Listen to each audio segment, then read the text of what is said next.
नबुव्वत की बात भी है। दुनिया में जितने हमले हुए, कोई हमला पैगंबर की जात पर है, कोई हमला पैगंबर की बात पर है। मैं कादियानियत के हवाले से गुफ्तगू करते हुए ये बात कहना चाहता हूँ कि मिर्ज़ा कादियानी ने नबुव्वत का दावा करके, खत्म नबुव्वत का इनकार करके नबी की जात पर भी हमला किया है, नबुव्वत की बात पर भी हमला किया है। देवबंदियत ने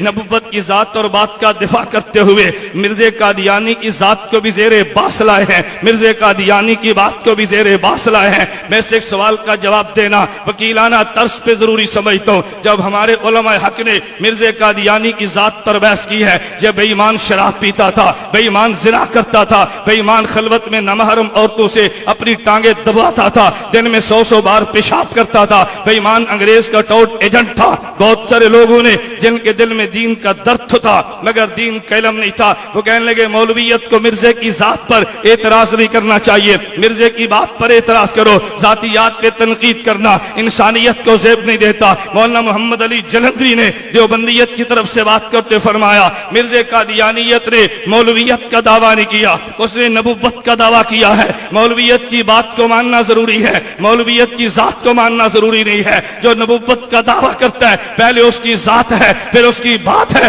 और दलील के दौर में नबुव्वत का पहला खुतबा पेश किया कि मेरे पैगंबर ने फरमाया लबिस्तु फीकुम उमरा, और मक्के वालों तुम्हारे अंदर मैं अरसे दराज गुजार चुका हूँ, हल वजदतुमूनी सादिकन काज़िबा, तुमने मोहम्मद को कैसा पाया है? मक्के वाले कहने लगे जर्रबना गैर मर्रा, हमने कई बार तुझे आजमा के देखा है, मा वजदना फीका इल्ला सिद्का, मोहम्मद तुझे सरापा सदाकत पाया है। फिर नबुव्वत ने फरमाया क़ूलू ला इलाहा इल्लल्लाह तुफ़लिहू, पहले मोहम्मद सल्लल्लाहु अलैहि वसल्लम ने अपनी जात को पेश किया है, फिर पैगंबर ने बात को पेश किया है। मेरे नबुव्वत ने पहले खुतबे में बता दिया पहले पैगंबर की जात होती है फिर पैगंबर की बात होती है। कादियानी ने नबुव्वत का दावा किया पहले इसकी जात को ज़ेरे बास लाया जाएगा फिर इसकी बात को ज़ेरे बास लाया जाएगा। पैगंबर के तुमने दो नामों को देखा होगा। हज़रत अमीर हमजा ने जब कलमा नबुव्वत का पढ़ा है तो पहली दफा हजरत अमीर हमजा रज़ी अल्लाह अन्हु ने नबुव्वत की खिदमत में पेश होके जो कसीदा पढ़ा था, हजरत अमीर हमजा फरमाते हमिदुल्लाही नहदा फुआनी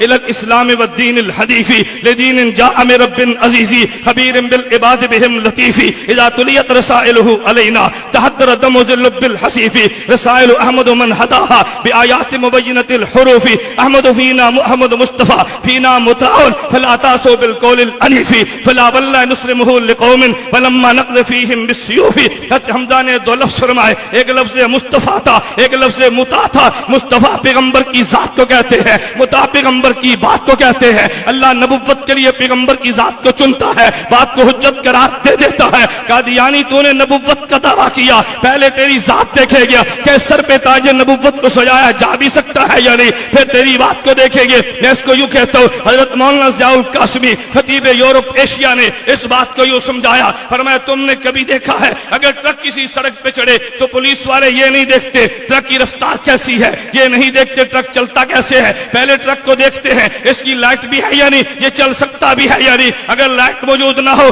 पुलिस वाला चलान करता है ये ट्रक चलने के काबिल नहीं है। हमने कादियानी को देखा है इसमें लाइट भी नहीं थी। देवबंदियत ने कहा ये तो नबुव्वत की सड़क पे तूने क्या चलना था, अगर सड़क के चलने वाला ट्रक हो उसे कबूल नहीं करते। इस अंधे बेईमान शख्स को नबुव्वत के लिए कैसे चुना जा सकता है? मैं बता ये रहा था एक जाते नबुव्वत है एक बातें नबुव्वत है। कादियानियत ने जाते नबुव्वत पे भी हमला किया है, बातें नबुव्वत पर भी हमला किया है। मैं देवबंदियत के किसके सरताज का नाम लूंगा? हाजी इमदादुल्लाह मुहाजिर मक्की को देख ले, बानी देवबंद मौलाना कासिम ननोतवी को देख ले, देवबंद के सरपरस्त अव्वल मौलाना रशीद अहमद गंगोही को देख ले, शेखुल अरब वल अजब हुसैन अहमद मदनी को देख ले, हकीमुल उम्मत मौलाना अशरफ अली थानवी को देख ले, कल मुहद्दिस अजीम अल्लामा अनवर शाह कश्मीरी को देख ले। मैं तो नीचे चलता रईसुल मुनाज़िरीन हुज्जतुल्लाह फिल अर्द मौलाना मोहम्मद अमीन उकारी को देख ले, अल्लामा अली शेर हैदरी को देख ले, अल्लामा हक नवाज शही को देख के ये जितने उलमा वो थे जो पैगंबर की जात का भी दिफा करते थे, पैगंबर की बात का भी दिफा करते थे। ہوئے میں نہایت اجلت کے ساتھ اور سرعت کے ساتھ سمیٹتے ہوئے بات کہنا چاہتا ہوں. سفیر ختم نبوت مولانا منظور احمد چنیوٹی نے ختم نبوت کا دفاع کر کے نبوت کی ذات کی جنگ بھی لڑی ہے, نبوت کی بات کی جنگ بھی لڑی ہے, اور اس جنگ لڑنے کے لیے کبھی اپنے جسم کا بھی پرواہ نہیں کیا. ناروال کی زمین اس بات پہ گواہ ہے. گجرانوالہ میں مولانا چنیوٹی رحمت اللہ علیہ جا رہے تھے, ایک ایکسیڈنٹ میں زخمی ہو گئے, بھی ہسپتال لاہور میں داخل کرا دیا گیا. ادھر جلسے کا وقت آ گیا, رات کو جب ڈاکٹر بڑے گھر چلے گئے, مولانا چنیوٹی فرمانے لگے مجھے ایمبولینس میں بٹھاؤ, بٹھا نہیں سکتے مجھے لٹا دو, میں نے پیغمبر کی ختم نبوت کی جنگ لڑنی ہے. اگر آج میں ناروال نہ پہنچا تو مرزائی قادیانی کہیں گے دیوبندیت کا بیٹا محمد کا غلام نہیں پہنچا. اسی حال میں پہنچے ہیں. 4 گھنٹے کا سفر کیا, کاجی سڑک سے آگے گاڑی جا نہیں سکتی, فرمایا سٹریچر پہ مجھے لچا کے گاؤں پہنچاؤ. گاؤں پہنچایا گیا. مولانا چنیوٹی نے 2.5 گھنٹے ختم نبوت کے گفتگو سٹریچر پہ لیٹ گئی ہے.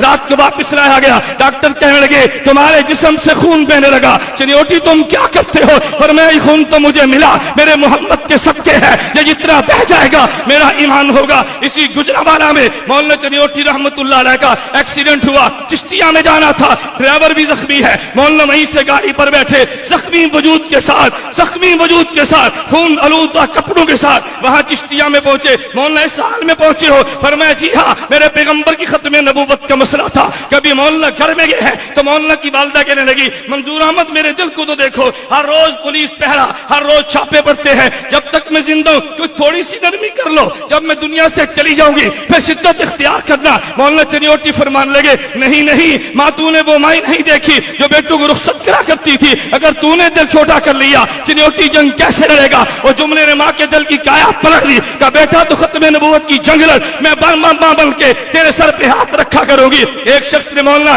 چنیوٹی کے بارے میں کتاب چھپ چکی ہے, میں یہ بات بتا رہا تھا, اگر سامنے میں جنرل یا خان آیا ہے ماشاءاللہ لگا تھا مولانا چنیوٹی گفتگو کر رہے تھے اور دیوبندیت کی تاریخ کو دہرا رہے تھے. ایک جرنیل نے کہا منظور احمد تمہیں پتا ہے یہ ماشاءاللہ کا دور ہے, ہم کسی بات کو برداشت نہیں کرتے. مولانا فرمان لگے ہاں مجھے پتا ہے, لیکن کیسی حکمت کے ساتھ بات فرمائی. فرمایا تم کسی کو کہتے ہو کسی کو کچھ نہیں کہتے؟ کہا جی نہیں نہیں, ہم تو جو بھی قانون کی مخالفت کرے ہم ہر کسی کے خلاف قانون کو حرکت میں لاتے ہیں. فرمایا نہیں جنرل صاحب یہ بات نہیں ہے, تم بازو کو معاف بھی کر دیتے ہو. کہا نہیں نہیں. فرمایا اچھا میں تم سے پوچھتا ہوں, مرزا قادیانی نے بھوک ماری ہے, جو میری نبوت کو نہیں مانتا وہ خنزیر کنجری کی اولاد ہے, اس کے خلاف تم نے کون سا ایکشن لیا ہے؟ تم نے اس کو معاف نہیں کر دیا. کہا ہمارے علم میں نہیں تھا, کہ کتاب میں دیتا ہوں, تم اس کا ایکشن تو لے کر دیکھو. وہ جنرل شرمندہ ہو گیا, مولانا کو چائے پلا کے رخصت کر دیا. میں بتا یہ رہا تھا کہ مولانا منظور احمد چنیوٹی رحمت اللہ علیہ نے, میں نے باقی کابر علماء دیوبند کا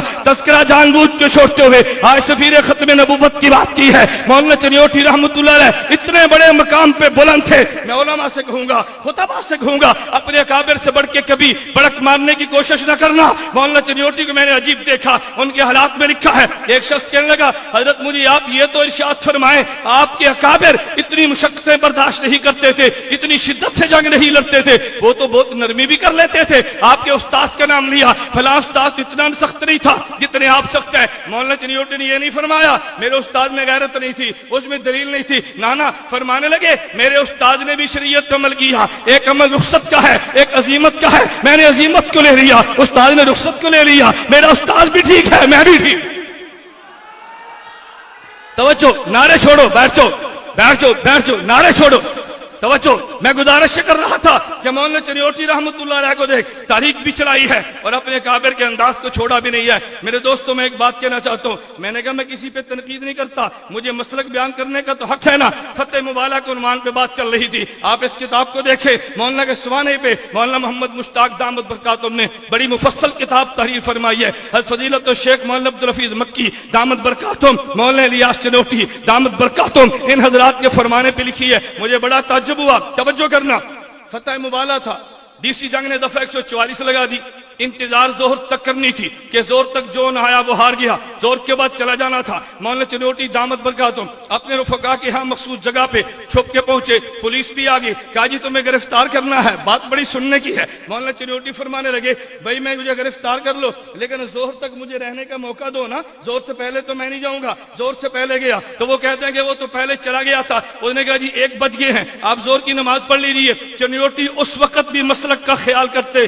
फरमाने लगे मैं हनफी हूं, मेरी जोहर की नमाज के वक्त बाकी है, मैं हनफी हूं, मुझे कोई जल्दी नहीं है, मेरी जोहर की नमाज के वक्त बाकी है। उस मौके पर मसलक को फिर भी नहीं छोड़ा। 2 बज गए, फिर मैं ठीक है अब जोहर की नमाज पढ़ता हूं। फिर मौलाना चनियोटी वहां से रवाना हुए। मैंने इख्तिसार से बात समझाई है, एक मेरे पैगंबर की जात है, एक मेरे पैगंबर की बात है। हम जाते पैगंबर भी ईमान मानते हैं, बातें पैगंबर भी ईमान मानते हैं। नबुव्वत की जात पे एतराज करे तब भी बेईमान है, नबुव्वत की बात पर एतराज करे तब भी बेईमान है। उलमा देवबंद ने पैगंबर की जात का भी दिफा किया है, पैगंबर की बात का भी दिफा किया है, और फितने कादियानियत ने नबुव्वत की जात पर भी हमला किया, नबुव्वत की बात पर भी हमला किया। मैंने अर्ज किया, मैं मजमून समेटते हुए कह रहा था, मेरी बात पे तवज्जो रखना, सहाबियत बनती है जाते नबुव्वत से, शहादत बनती है जाते नबुव्वत से, तवज्जो रखना, विलायत बनती है जाते नबुव्वत से, जाते पैगंबर के वजूद से। ये सारे शोबे मार से वजूद में आते हैं। जाते नबुव्वत का दिफा विलायत का भी दिफा है, जाते नबुव्वत का दिफा शहादत का भी दिफा है, जाते नबुव्वत का दिफा ये मेरे पैगंबर के सहाबा का भी दिफा है। जाते पैगंबर महफूज है तो सब कुछ महफूज है, पैगंबर की जात महफूज नहीं है तो कुछ भी महफूज नहीं है। सफीर खत्म नबुव्वत फातेह कादियानियत फातेह मुबाला मौलाना मंदूर अहमद चनियोटी नव्वरल्लाह मरकज़हू ने जाते नबुव्वत का भी दिफा किया, बातें नबुव्वत का भी दिफा किया। अल्लाह मुझे और आप सबको जाते नबुव्वत के दिफा की भी तौफीक दे, अल्लाह हम सबको बातें नबुव्वत की तौफीक दे। तवज्जो भाई, कोई शख्स ना उठे, तवज्जो, कोई शख्स ना उठे जब तक हजरत अक़दस दुआ न फरमाए, कोई बंदा ना उठे। दुश्मन को ये मैसेज मत दो अपने अकाबिर को नहीं मानते, हम अपने अकाबिर की जूतियों के गुलाम हैं, जब तक ना फरमाए कोई नहीं उठेगा। वादा है भाई, सब तशरीफ रखो।